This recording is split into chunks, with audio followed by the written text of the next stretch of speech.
Hello, everyone. Thank you for tuning in to this week's edition of the Boerne Brew here on Boerne Radio, 103.9 FM and 1500 AM. And you can also listen to the Boerne Brew on the Boerne Star and Boerne Radio websites. I'm the host of today's show. My name's Kerry Barboza, and I'm the sports editor of the Boerne Star. And those of you that follow high school sports know that the state of Texas has started softball season, and joining us is champion head coach Sara Cammer. I always want to call her Corcoran because that's was her name when I saw her play. And Sara was part of the 07 state championship at Boerne High.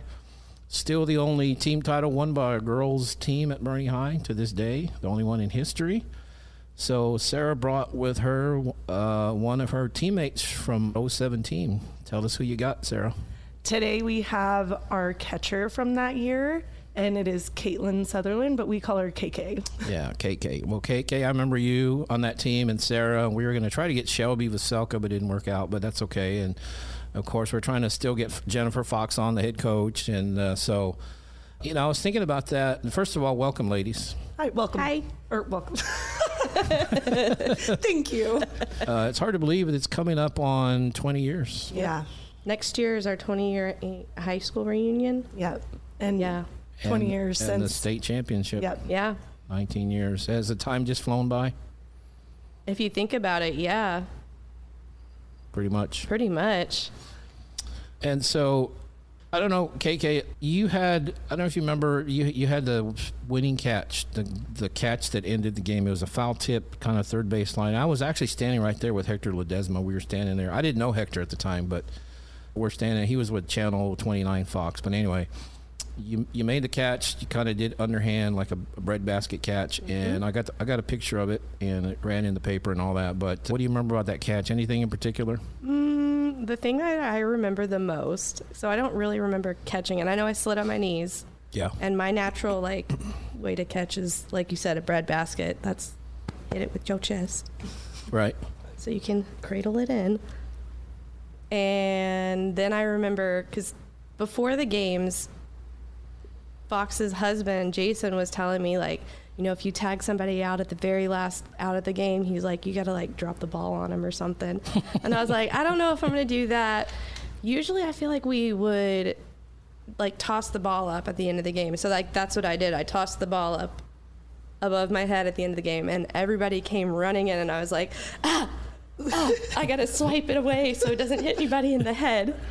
That's what I remember the most. See, I would have tried to save that. What happened to that ball? Do we know? The last out? I couldn't tell you. I would hope that Fox got it. Yeah. likely. Personally, I would hope that she got it, but I'm not sure. Didn't we have game balls? Somebody got a game ball after each game? Maybe. I think so, but the one particular one where the last out Yeah. was made, I didn't know if you kept that and just that's a souvenir for the rest of your life. I had the girl sign it or whatever. Nope. But really? I have a lot of softballs. My dad kept all of my home run balls. Yeah. Got a box of them. That's awesome. So I asked Sara this. She's been on before, and one time came on with her dad, and I asked her the most memorable series, and I think you said Moody. Mm-hmm. Is that right? The Moody series. Yeah. Is there one series that stood out to you during that whole time? Because that Moody one, you guys dropped the first game in San Antonio, and then you had to go down to Corpus and win 2, and you guys did it Friday night, Saturday afternoon. I'm trying to think. Is there one? Honestly, the Brenham game where we had to load up on the bus. It was raining all across the state, and we were just trying to find a place to play. That's at that right. point. First Vista Ridge. Yeah, that was we were Vista at Ridge. We were at Brenham. Yeah. Right. And Brenham was watching us, and I think we were supposed to be playing them the next game after, if we had won that series. Right. And it just, I think I remember the coach sitting in the stands, eating nachos. Yes. And then there was maybe an article after we had won that series where he commented something about us. I, to be honest, can't remember. Bulletin board material. Something. Yeah, he basically was just like, it wasn't really anything special to see. I know that we're going to come out. Wow. Yeah, And then we came out. And what some people don't know is that Coach Solis, after the game, was we were given high fives, and he had said a remark to the Brenham coach, guess we were something to see or something. And they started kind of puffy chesting at each other on the field. Good for Eddie. I know. I was so proud, but it was just crazy because he stood up for us. So Yeah. Well, you're talking about Eddie Salas. He was the assistant coach. He was at Harlan. Well, he was at Holmes before that, head coach for a long time. Then he went to Harlan. He just left Harlan, and now he's at Piper. He became the head coach at Piper, and he's done well. He's done very well.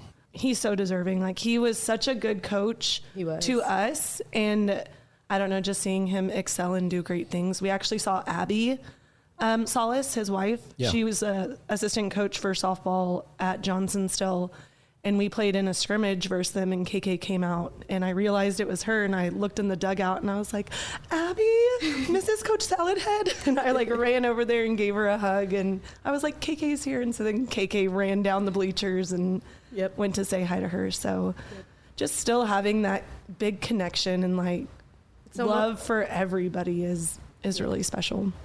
Feels like a reunion. Yeah.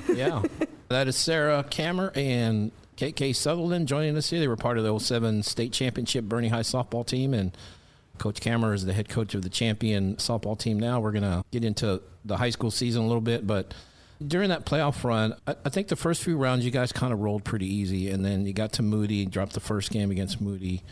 You go to Vista Ridge, and like you said, KK, that was the game was supposed to be in Austin, but I remember got there and they got rain delayed or lightning delayed, and it pushed it back 2 hours. So I remember I went to eat at Whataburger and came back. Y'all got on the field for like 30 seconds, and the lightning came back, and the lightning things went off, and so you had to move it. And then I remember talking to Terry Galt, and he said, well, he said, we're going to try to find a place away from the storms. We're going to probably have to travel. And he called me and said, you ready to go to Brenham? And I said, yeah, I guess so. So we go there, and it was still weather issues there. And I remember that you beat them Friday, but then Saturday the weather came, pushed the game back a couple hours. Vista Ridge went to the Bluebell factory and walked around, and I saw him in there because that's where I went because I had nothing to do. So I thought it was kind of weird that they would spend that energy walking around like a tourist. But when you beat them there, then you go to Brenham state semis, and then you beat Denton Ryan. KK, you had that last catch. You caught for Vic basically that whole year, Victoria Beltran. 100% of the games. Is that what it was? Every pitch? Game, every pitch. I caught every pitch she threw.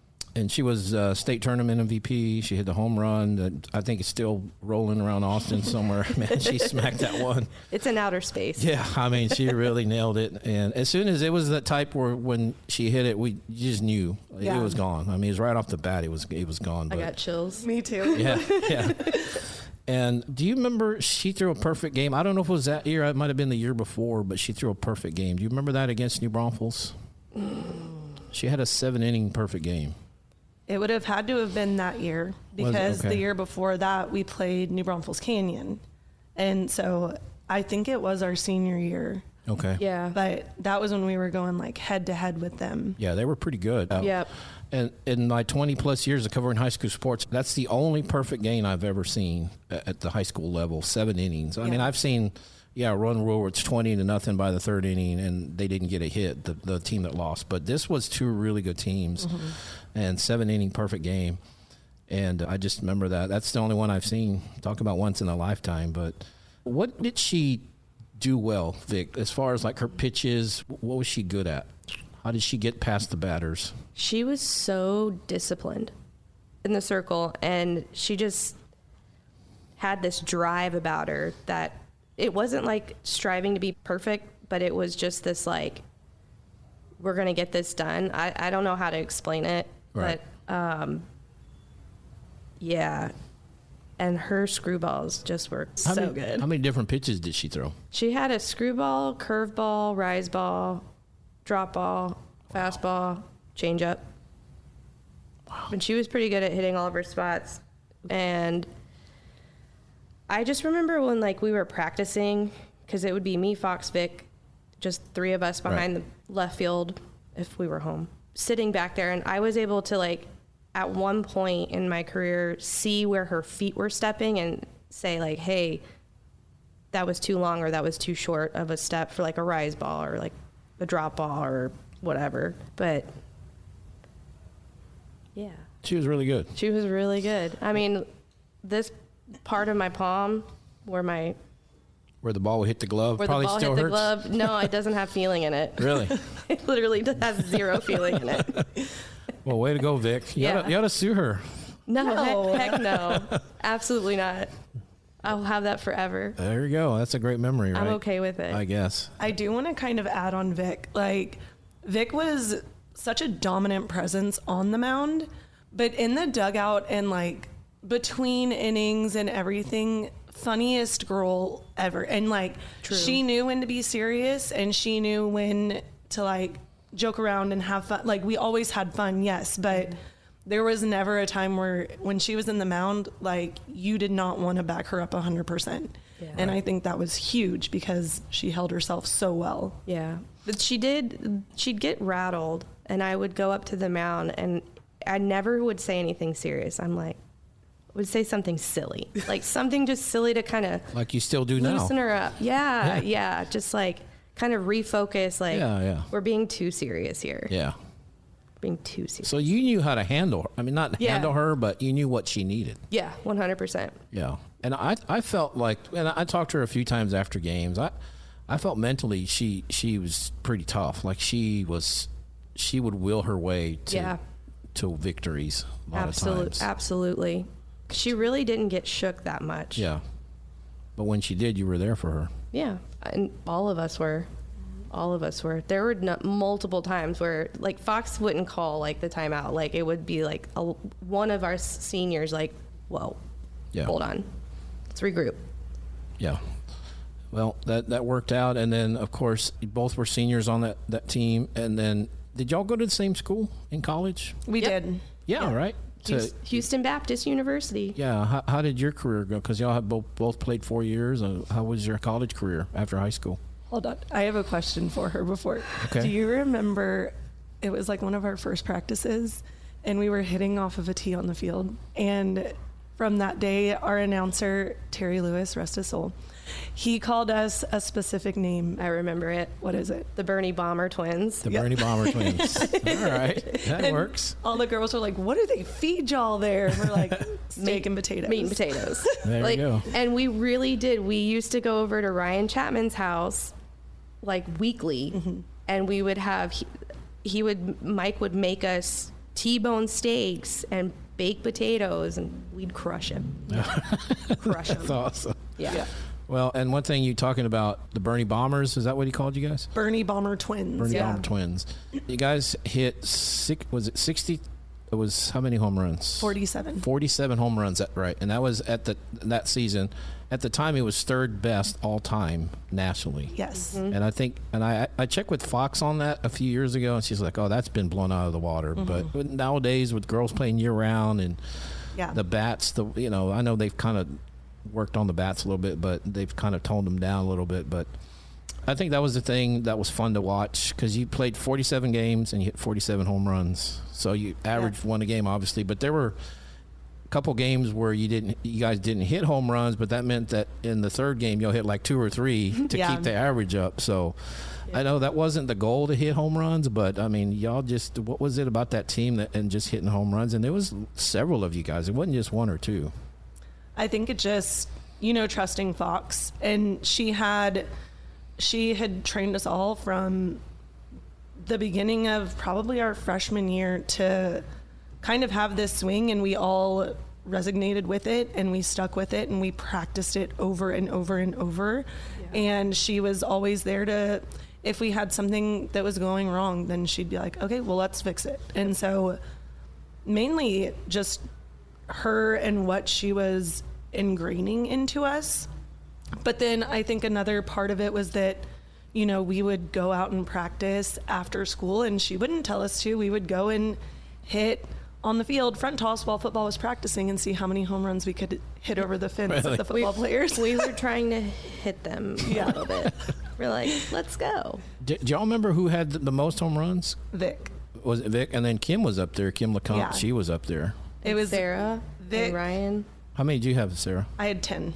10. KK? I don't remember. I had 16 hit by pitches out of the 30 or 32 that we had for the team. So, did you have any that year, home runs, KK? I think I did. not as many as everybody else. Yeah. How many different girls? I think it was at least 6 maybe that hit home runs. I think 5 that, or 6. I think that everybody had a home run. Because let's see. Chelsea. I don't think Chelsea. Did Chelsea? Chelsea. Alex did. Alex had Shelby 2 did. in that one series. Shelby did. Shelby had one that she slapped over, and we were like, I might have had like maybe 3. I was going to say 3 or 4. Yeah, maybe 3 or 4. That's awesome. There was an article on Vic, me, Ryan, and Kim in the San Antonio Express News I of remember us that. like holding the bats. Holding the bats, yeah. And y'all looked mean, and We y'all did. were like, y'all put like you had oil, like grease on it you. was after practice. They were all shiny and intimidating. No, yeah, I do remember that, but I think at that time we had led like the San Antonio area, like us 4, something like that. But yeah, it was pretty cool. Well, that is Sara Cammer and KK Southerland joining us here on the Boerne Brew. I'm the host of today's show. My name's Kerry Barboza. And, you mentioned Fox quite a bit. KK, what did she mean to you as a coach? Because, she's still coaching, and I know her and Sara play against each other now because she's at Alamo Heights. But what did Fox mean to you as a coach? She was a really big part of my life. I think she helped kind of guide me in ways that maybe other adults couldn't guide me, and kind of helped me grow up a little bit. But we had this connection when she'd call pitches, and it was like just eye contact. No words. You just knew like what was going on. She knew how to kind of handle how I liked to be coached, and she did a really great job with that. And like she knew when I was overwhelmed or like something wasn't working right, or like an umpire wasn't calling a pitch right, and like she could tell in my eyes like this is. So when she called the pitch, because I think she did the chin thing or however she did, I think fingers. She would do. I'm pretty sure she would do. Fingers numbers. where she would.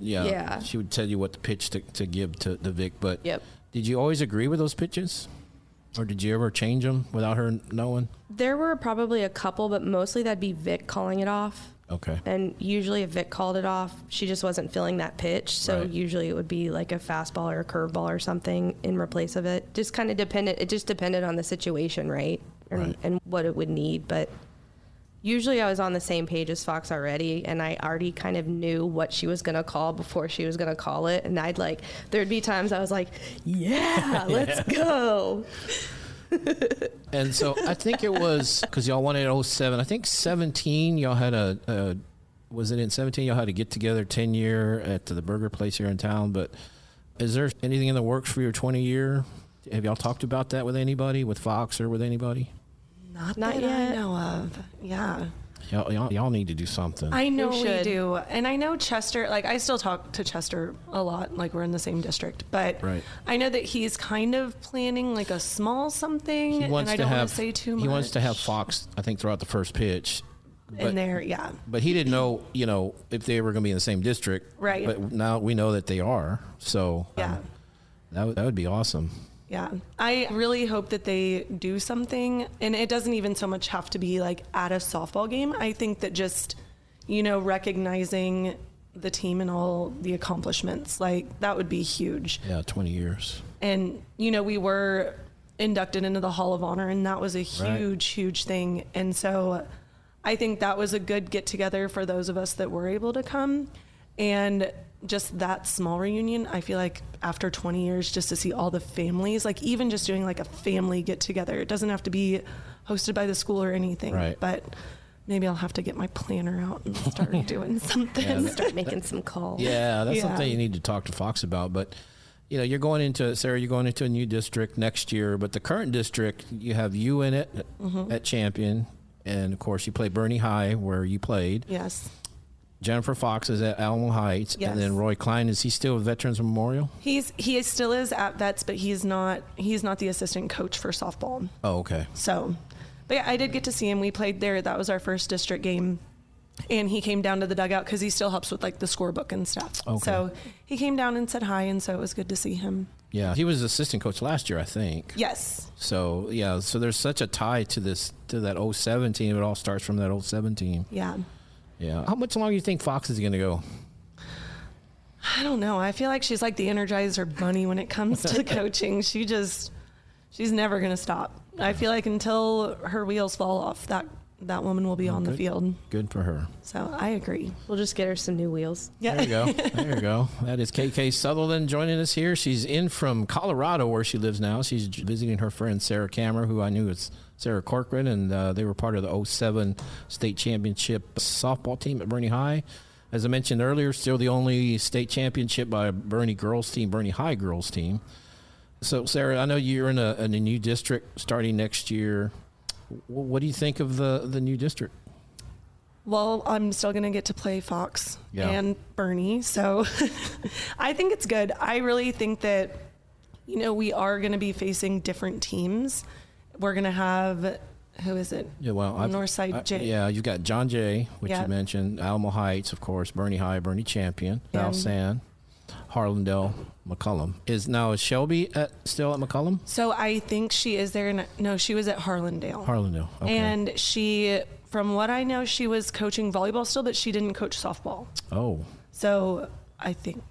And I know that she moved to Boerne recently, her and her husband and their kids. Right. So I don't know what will happen after that, but I tried to get her to come today, but they had in-service, and I was really sad. Oh, okay. Yeah, we were trying to get her on, and maybe next year or the 20-year, maybe we could get a bunch of you guys on and talk about it again. Yeah. But so I know McCullum's been historically good at softball, right? And Harlandale's been good, of course, and Jay, but I think overall, I think it's a good district for you guys. What do you think, top to bottom? I think it will be a good district, and I think that, historically, Boerne and Champion have, like, the beef with Alamo Heights, and Boerne and Champion have the rivalry that they have. So I think that those three teams specifically will have a lot of rivalry tension going on, and hopefully those are the top three, but... Yeah, I think it'll be interesting for sure. Yeah, I agree. I think the three teams that you mentioned, the two Boerne and then Alamo Heights, I think they'll compete for district titles in most sports. There'll probably be some exceptions in there, but I think, John Jay might have a good team here and there. Another team we didn't mention, Great Hearts. I don't know that they have a softball program. I don't think they do. They have certain sports. They have the smaller ones. I know they have softball or baseball. They had soccer one year. They didn't even finish out the season one year. So I know they have like volleyball and basketball and I don't know what cross country. So I'm not sure exactly. From what I understand, they do not have a softball program this year. So does that go as a bye or does that go as a win? I think it just goes as like a no play. I think it's not a contest. Yeah. So you don't get a victory out of it. I mean, it'd be the same for everybody, but right. But anyway, so that's how it's working out. And so. We got a few minutes left here. Let's talk about this year. I know you have a picture that signed, and I know she has a horse. Yes. Because I saw a picture of her on a horse. Yeah. The parade, that was a fake horse, but she does have a horse. Yeah. She was very competitive with that a few years ago, but she started to really focus on softball and kind of put the horse on the back burner. But yeah, she is committed to go to Lafayette College, and that's up in the Northeast Pennsylvania. Yeah. But it's a D1, isn't it? It is a D1. Yeah. Yes. So and Miley's been doing a really, really good job being the only senior on the team and just helping guide all the younger girls, because we are very young. We have a lot of sophomores and freshmen, but we have juniors, Torrin Tucker and Reese Rogers, and they're also doing a phenomenal job with those younger girls. So just being the examples that they need for when, for having the experience on the field, these girls can look up to them in that aspect and really get what they need out of them. So how do you think you'll do? Any predictions on how this season is going to go? I don't like to predict, but I will say that I am very confident that we will have a playoff run. Good. That's good. Awesome. I think that's a good way to say it. How many of you guys became coaches? At least 3. Me, Shelby, Kim, and I think that's 3. it. Yeah. Ashton. Okay. Ashton's a school nurse. Chelsea works for USAA. Sorry, I'm giving everybody's personal information out.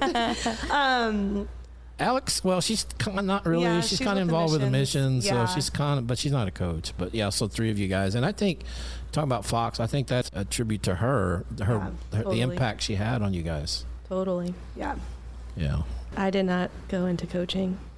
right. But KK's accountant, and she makes money. I'm an accountant. yeah, as opposed to coaching. Yeah. I mean that the nicest way. I'm a nerd. Well, that's good. Nerds make money. That's right. I coached a 10 and under team one year. Did you? Yeah. Yeah, and we were talking about it before we went on the air. You live in Colorado, so Yep. that's awesome. But you get to kind of work remotely, so. I do, yeah. I'm 100% remote. When I'm at home, I only go down to the office to socialize with my coworkers. Otherwise, I'm by myself at my house with my dogs and my cats who don't actually have conversations back with me. Okay, well, if they do, you need to be worried. So, anyway. Should I be worried if I talk with myself? No. Okay, That's normal. Yeah. Cool. We're getting way off track here, I know. so I think Sorry. we need to go ahead and end it here. But KK, we want to thank you for taking time out of your. It doesn't sound like it's a real busy schedule. No, just kidding. But you're in town visiting. You're gonna be here a while visiting because all your family's still here. So thank you for coming out on the show. Thank you for having me. Yeah, Sarah. Well, we'll see you around. Yes, you have sir. softball, all season. I'll be a lot of your games. So good luck this year, and thank you, ladies, for coming out on the show. Thank you. Thank you out there for listening, and we'll talk to you next time on the Boerne Brew.